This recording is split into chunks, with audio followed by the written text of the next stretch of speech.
நீங்க எப்பவுமே Ramraj white shirts தான் போடுவீங்களா? யா. அப்படி அந்த ஒயிட் ஷர்ட்ல என்னதான் இருக்கு? Varieties baby. ஒயிட்ல வெரைட்டியா? ஆமா. ஆபீஸ் யூஸ்க்கு Ramraj Everwin wrinkle free white shirt, emergency மீட்டிங்க்கு நான் iron nano white shirt, fun பண்ண ஃப்ளெக்ஸி காட்டன், கூலா காட்டன் லெனன். இப்படி ஒயிட்ல என்னென்ன வெரைட்டிஸ் ராம்ராஜ்ல இருக்கோ அதெல்லாமே என்கிட்டயும் இருக்கு. ஒயிட்ல வெரைட்டி அதுதான் ராம்ராஜ் ஸ்பெஷாலிட்டி. சார் கிட்ட இல்லாத இன்னொரு special variety Ramraj Luxo white shirt. Ramraj white shirts ₹995 only.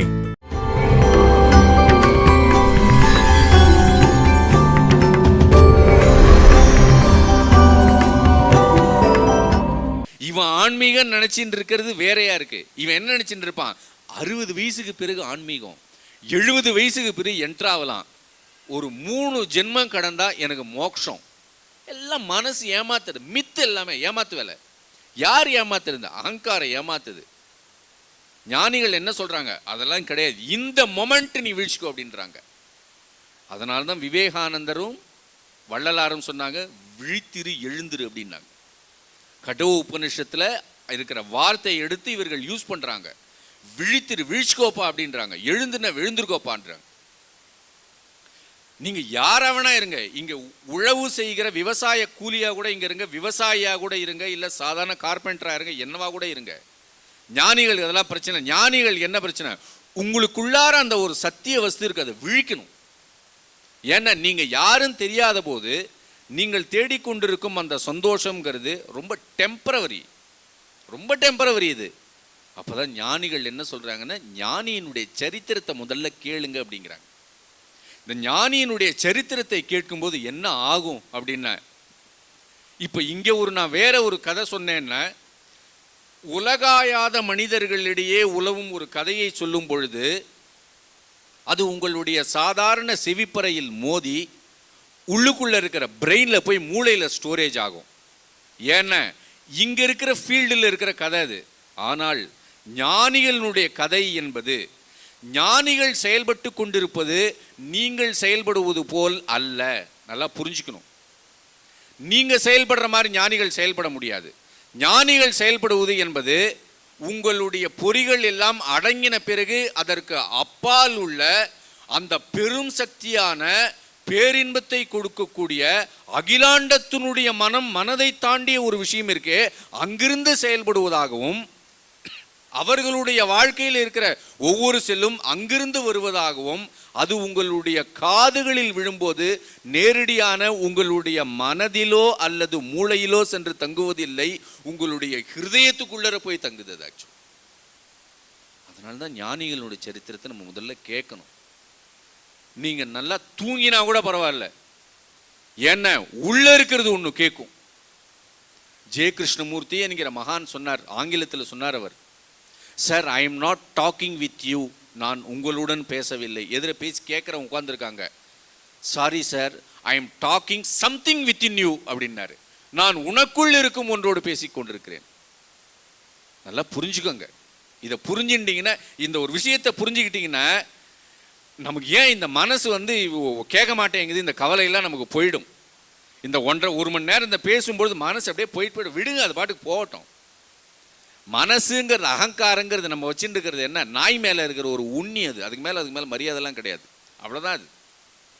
ஏன்னா இந்த கதையோ அப்படி கேட்கும் பொழுது உள்ள இருக்கிறது ஒன்று கேட்கும். அப்போ என்ன பண்ணும் மனசுக்கிட்ட, நீ எங்கே வேணா போயிட்டு வா. அப்போ தள்ளுறாரு. ஞானிகளுடைய கதையை கேட்கும் பொழுது எந்த ஞானி எந்த மொமெண்ட்ல இருந்தாரோ சிதாகாசத்தில் முதல்ல வர்றார்.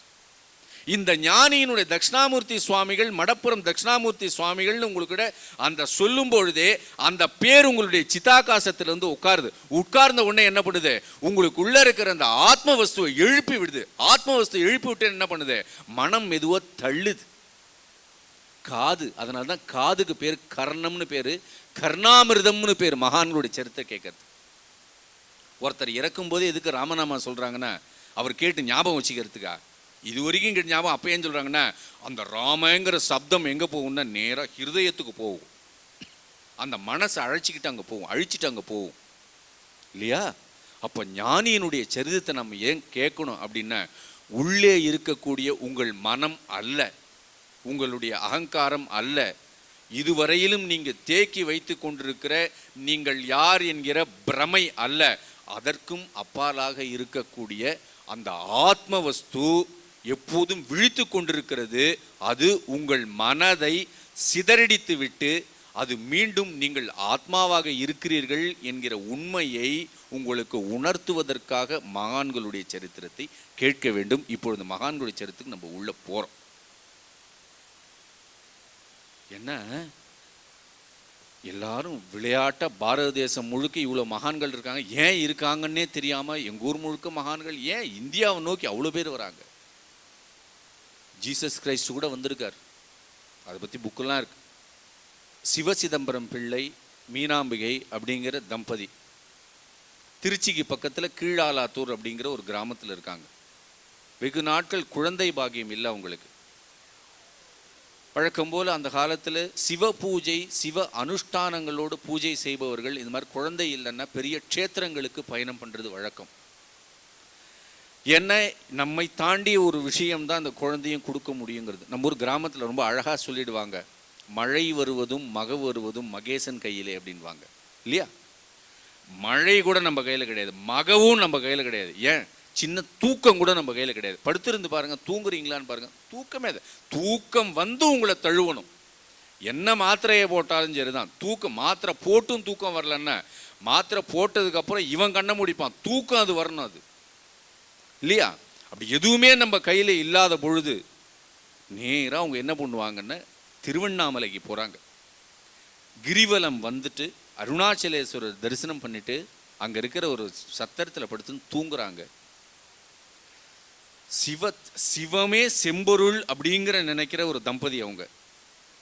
அவருடைய கனவுல சாக்ஷாத் அருணாச்சலேஸ்வரர் வந்து புத்திரபாகியம் இல்லைன்னு வருத்தப்படாத, யானே உனக்கு புத்திரனாக வருவோம் அப்படின்னு சொல்லிட்டு ஆக்ஞை பண்றார், அருள் பாலிக்கிறார்.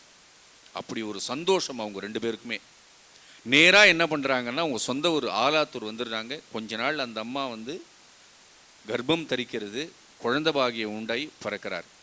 இன்றிலிருந்து கிட்டத்தட்ட 275 வருடங்களுக்கு முன்பாக அந்த குழந்தை பிறக்குது.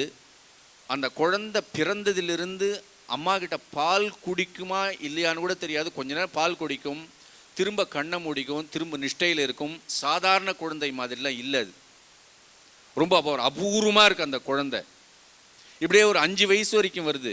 3 வயதிலிருந்து ஒரு குழந்தை என்னன்னா 3 வயசுல மூளையில் இருக்கிற வார்த்தைலாம் வரும்னு ஒரு சொல்லுவாங்க. குழந்தைக்கு பேச ஆரம்பிச்சிடும். 3 வயசுல எல்லா வார்த்தைகளும் பேசும். இது எதுவுமே பேசலை இந்த குழந்தை. குமரகுரு சுவாமிகள் மாதிரியும் வைஷ்ணவத்தில் நம்மாழ்வார் மாதிரியும் எதுவும் பேசாது, அது பாட்டுக்கு உட்கார்ந்துருக்கு. குழந்தைங்க எப்பொழுதுமே தகப்பனாருக்கு ஒரு பயம் இருக்கும், அவங்க 2 பேரும் கவலைப்படுறாங்க. அந்த நேரத்தில் என்ன பண்ணுறாங்கன்னா, தெருவோரமாக ஜடாமுடி தரித்து ஒரு சன்னியாசி ஒருத்தர் போகிறார். அந்த சன்னியாசி வேறு யாரும் அல்ல, சாக்ஷாத் அருணாச்சலேஸ்வரரே எங்கள் சிவரூபத்தில் சன்னியாசி ரூபத்தில் வராரு. இந்த இடத்துல இவங்க வீட்டுக்கு முன்னாடி வந்து நிற்கிற உடனே இவர் என்ன கைகூப்பி சன்னியாசிகளை வரவேற்கிறார். எடுத்த உடனே சொல்கிறார், என்னுடைய குழந்தை இன்னும் பேசாமல் இருக்குது, பயமாக இருக்குது, எங்களுக்கெல்லாம் ஊமையை இடுமான் இருக்குது. யார் சொன்னா உன்னுடைய குழந்தை பேசல, இப்போ என் கூட பேசும் பாருங்க அப்படிங்கிறார். நேராக வந்து உட்கார்றார். அந்த குழந்தைகிட்ட கேட்குறார், மௌனமாக இருக்கிறீரா இல்லைன்னு கேட்குறாரு. இல்லை அப்படின்னு ஒரு பதில் சொல்லுது இந்த குழந்தை. அடுத்த பதில் கேட்குறாரு, யார் நீ அப்படின்னு ஒரு கோயில் கேட்டுக்கிறேன். 5 வயசு குழந்தை கிட்ட யார் நீன்னு கேட்டால் என்ன பதில் சொல்லும்? ஏதாவது ஒரு குழந்தைன்னா பேர் சொல்லும், இல்லை சொல்லாமல் மூஞ்ச திருப்பிக்கும். இந்த குழந்தை ஒரு பதில் சொல்லுது அழகா, யார் நீ அப்படின்னு கேட்டா, நானே நீ, நீயே நான் அப்படின்னுச்சு. மகான்களுடைய அந்த வாக்கு உள்ள வாங்குங்க இந்த விஷயத்தை. ஏன்னா மகான்கள் அந்த அந்த ஹைட்ல இருந்து பேசுவார் நம்ம கிட்ட, அந்த அந்த ஒரு உயரத்திலிருந்து அந்த வார்த்தை வரும். நம்ம நினைச்சுட்டு இருக்கோம் மகான்களுடைய இது, இந்த வாக்கை ஏன் நம்ம சொல்றோம் இந்த இடத்துல, அந்த உயரத்திலிருந்து சொல்லப்பட்ட அந்த வாக்கு இருக்குல்ல, தொலைச்சுண்டு உள்ள போயிடும். அவர் வந்தவருக்கு அது தெரியும், அது யாருன்றது. அப்பா அம்மாவுக்கு தெரியல. நானே நீ அப்பா என்ன பண்ணாரு, இடுப்பில் எடுத்து துண்டை கட்டிட்டார், நமஸ்காரம் பண்றாரு. இப்படி ஒரு பதில் சொல்றது என்ன போருமா அப்படின்னு கேட்கிறாரு. அதிர்ச்சியில் நிற்கிறாங்க 2 பேரும். திரும்பி குழந்தை அமைதியா இருக்கு. அவர் இறங்கி போயிட்டார். அதுக்கப்புறம் குழந்தை அப்பாவை பார்க்குது, பேச ஆரம்பிக்குது. இன்னைக்கு சாயங்காலம் 2 சொந்தக்காரங்க உங்களை பார்க்க வருவாங்க அப்படின்னுது. அடுத்த 1 மணி நேரத்தில் அவங்க வராங்க. வந்துட்டோன்னே எப்படி உனக்கு தெரியறது அப்படின்னாரு. சொல்ல மாட்டேங்கிறது அது.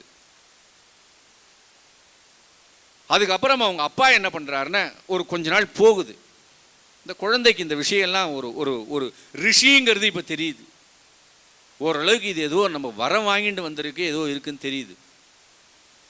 அது உட்காரும் பொழுது எப்படி உட்காருன்னா, கால் மேலே கால் போட்டு 5 வயசு குழந்தைய நீங்கள் இப்படிலாம் பார்க்கவே முடியாது.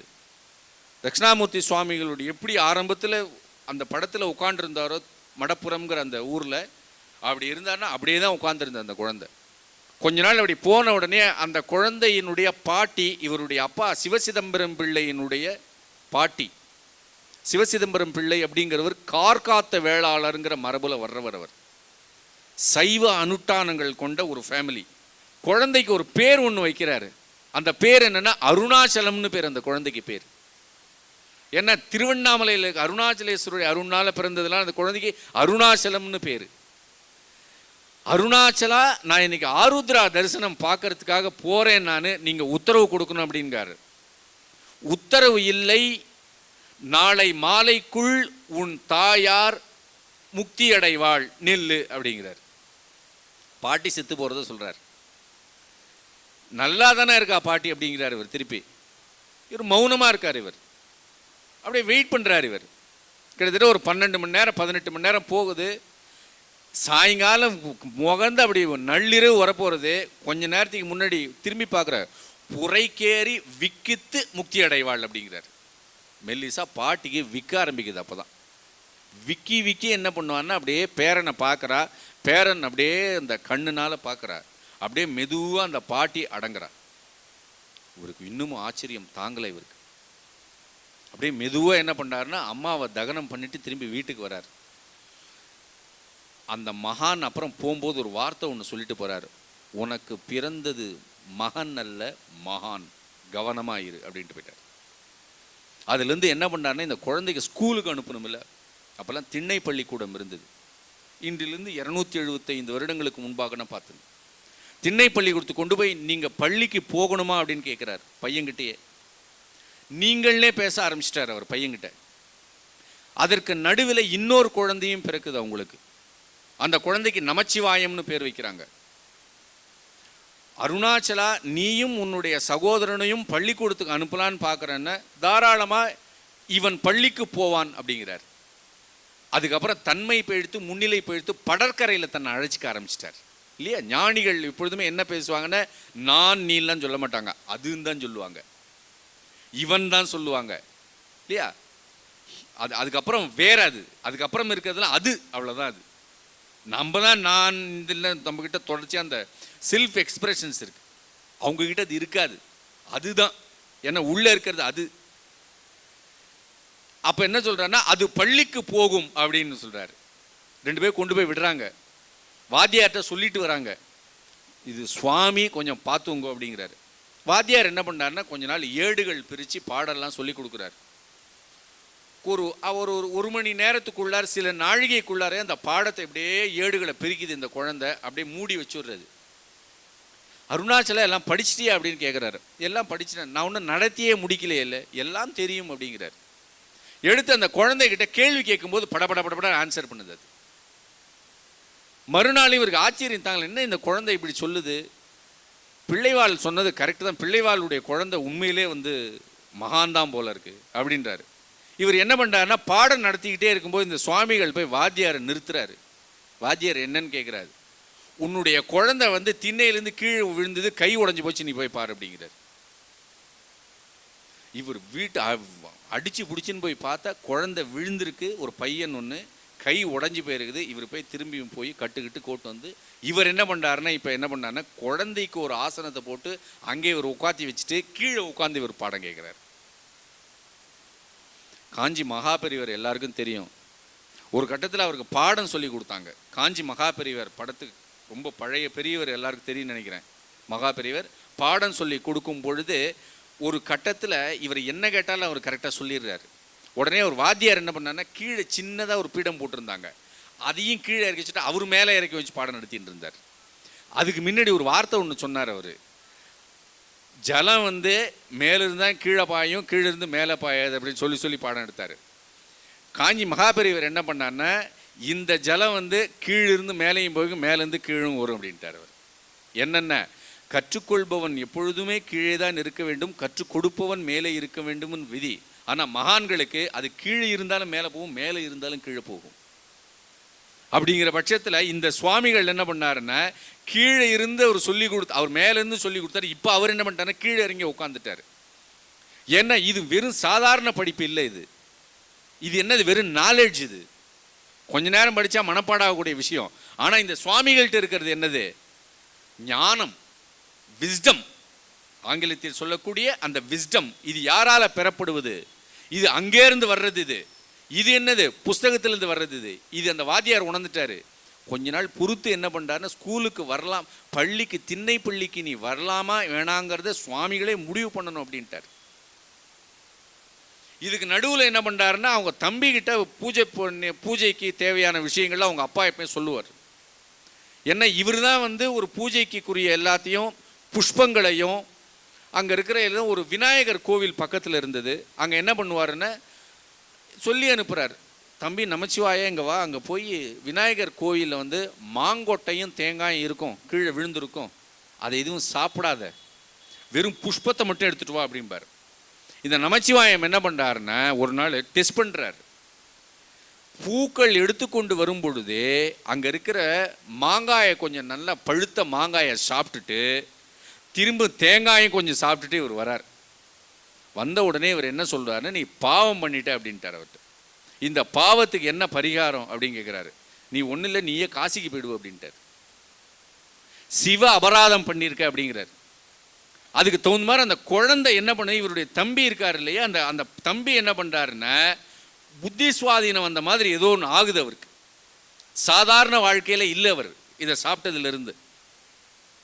இதுக்கு பின்புலமாக இன்னொரு விஷயம் ஒன்று இருக்கு.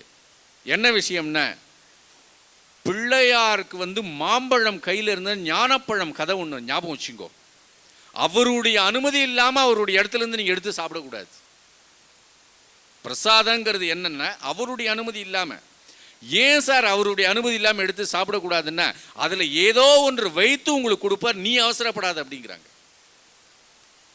நம்ம ஒரு ஞானிகளுடைய விஷயத்தை கவனித்து பார்க்கணும். நம்ம எப்பயுமே ஞானிகள் உங்களுக்கு ஏதாவது ஒன்று கொடுக்குறாங்கன்னு வச்சிங்களேன், முதல்ல அவருடைய பர்மிஷன் இல்லாமல் அங்கே அதை எடுக்கக்கூடாது. திருவண்ணாமலையில் யோகிராம் சுரத்குமார்னு ஒரு பெரிய மகான் இருந்தார். அவர் தன்னுடைய கிட்ட வந்துட்ட பிறகு அவர் எங்கே உட்கார சொல்கிறது அங்கே தான் உட்காரணும். அவர் நீங்கள் கிழக்கு பார்த்து உட்காரணும். நீங்கள் ஏஞ்சி நில்லுன்னு நிற்கணும். நீங்கள் இடம் மாறி உட்கார்ந்தா கூட, நான் உங்களை இன்னதான் குவாசனை ஏன் இங்கே வந்து உட்காந்துக்கிறேன் அப்படிம்பார். நாதசுரக்காரன்னு அங்கே உட்காரணும், இல்லை இங்கே வந்தானே இங்கே வந்து உட்காரணும். அந்த பழத்தை எடுக்காது, உனக்கு சாக்லேட் தான் கொடுப்போம், உனக்கு மாம்பழம் கொடுக்க மாட்டேன் அப்படின்னா நீங்கள் மாம்பழம் கேட்கக்கூடாது. அவருடைய அந்த ஒரு டெரிட்டரிக்குள்ளார, அவர் வட்டத்துக்குள்ளார, ஞானிகள் வட்டத்துக்குள்ளார நீங்கள் கண்ட்ரோலை விட்டுட்டு அவங்களுடைய கண்ட்ரோலுக்கு நீங்கள் போகணும்.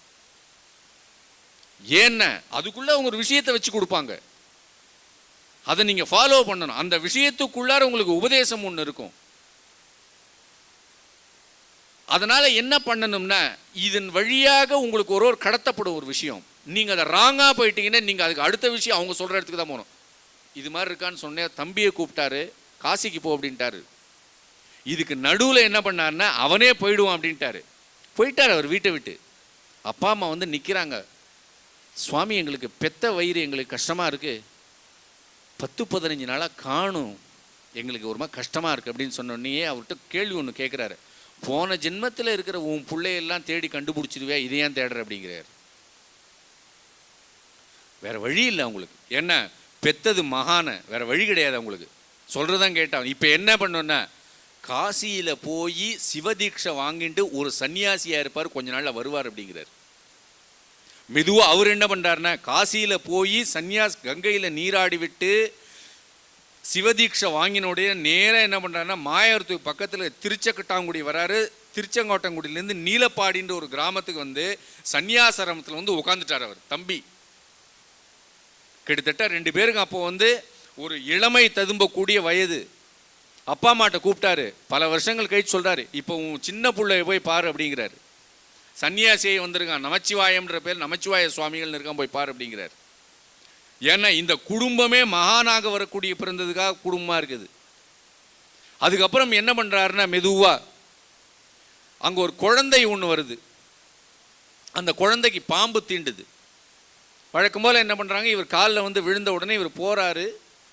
குழந்தை பாம்பு தீண்டினோடனே குழந்தை எழுந்து வா அப்படிங்கிறாரு, எழுந்து வராரு.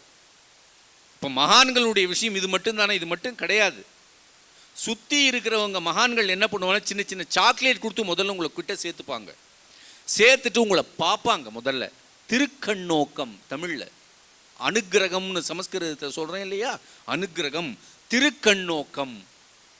ரமண மகரிஷி மேலே முருகனார் சுவாமிகள் திருக்கண்ணோக்கம்னு பாடி. ஏன்னா உங்களை பார்த்தாலே போதும். மகான்கள்லாம் நம்ம என்ன நினச்சிட்டு இருக்கோம், மகான்கள்லாம் இவர் என்ன பார்க்கணும், இவர் என்ன பார்த்த அப்புறம் இவர் ஒரு மந்திரம் எனக்கு கொடுப்பாரு. சித்தர்கள் வழிபாடுலேயும் அது உண்டு. இவர் மந்திரம் கொடுத்த பிறகு நான் குறிப்பிட்ட காலத்துக்கு அப்புறம் இதை ஜபம் பண்ணணும். இதை ஜபம் பண்ணின அப்புறம் என்னுடைய மனசு அடங்கும். இந்த மனசு அடங்கின அப்புறம் அந்த பரம்பொருளை நான் தரிசிப்பேன் அப்படிங்கிறதுலாம் ஒரு உண்மையை ஒன்று சொல்கிறேன் உங்களுக்கு எல்லாருக்கும். நீங்க எப்பவுமே ராம்ராஜ் ஒயிட் ஷர்ட்ஸ் தான் போடுவீங்களா? யா. அப்படி அந்த ஒயிட் ஷர்ட்ல என்னதான் இருக்கு? Varieties baby. ஒயிட்ல வெரைட்டியா? ஆமா. ஆபீஸ் யூஸ்க்கு Ramraj Everwin wrinkle free white shirt. Emergency மீட்டிங்க்கு நான் iron nano white shirt. Fun பண்ண ஃப்ளெக்ஸி காட்டன், கூலா காட்டன் லெனன். இப்படி ஒயிட்ல என்னென்ன வெரைட்டிஸ் ராம்ராஜ்ல இருக்கோ அதெல்லாமே என்கிட்டயும் இருக்கு. ஒயிட்ல வெரைட்டி, அதுதான் ராம்ராஜ் ஸ்பெஷாலிட்டி. சார் கிட்ட இல்லாத இன்னொரு ஸ்பெஷல் வெரைட்டி, ராம்ராஜ் லக்ஸா white shirt. Ramraj white shirts ₹995 only. இந்த வீடியோ உங்களுக்கு பிடிச்சிருந்தா லைக் பண்ணுங்க, கமெண்ட் பண்ணுங்க, ஷேர் பண்ணுங்க, சப்ஸ்கிரைப் பண்ணுங்க. அதோட மறக்காம பெல் ஐக்கனையும் கிளிக் பண்ணுங்க.